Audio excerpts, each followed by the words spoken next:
beautiful river. So this is our local knowledge we pick up over the years and we pass on to you to try and make your journey a little bit more enjoyable if we can do so. So is that okay with you, ladies and gentlemen? Would you prefer a live commentary today? Yes. Yeah? Still the same couple of people who understood the safety message. Thanks for coming. That's all right, we don't mind. But as I said, we are not professional tour guides, folks, so if you do think I'm lying to you at any stage of this journey, you're probably right, so just keep it to yourself and we'll have a lovely trip.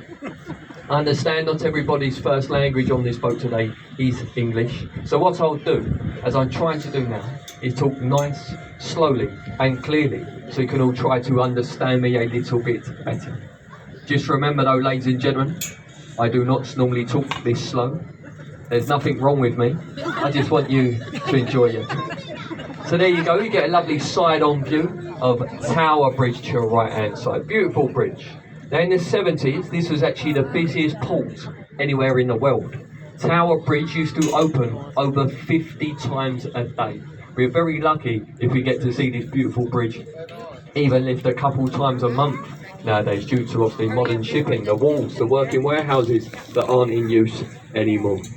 But as we turn the boat, you'll get a lovely view of the Tower of London as well. And you can see a little archway there. It reads entry to the Traitors' Gate. This was known as London's one-way street many years ago. If you was caught committing crime or treason towards the Crown, you'd be rowed from Westminster down here to the Tower of London.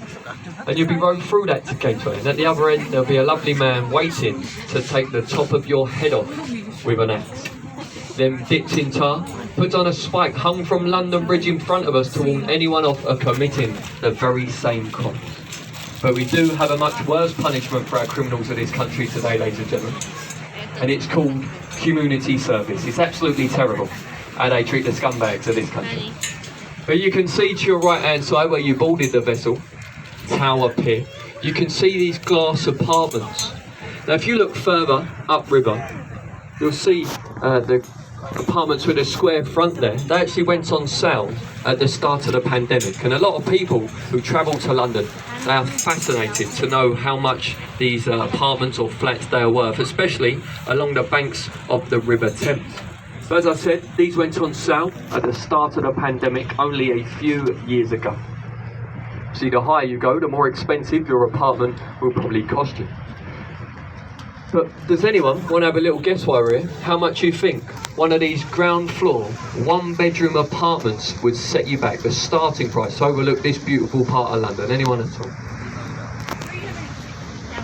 I wish I'd buy one for that. More than that, a lot more than that. More than 1 million. Sounds like an auction now, doesn't it? I'm not selling them. It would only cost you £9 million for a ground floor apartment over here to your right hand side. Obviously, the higher you go, as I say, the more expensive it will cost you. Further upriver to your right, behind the trees, a white stone building with a clock face on the roof in the middle.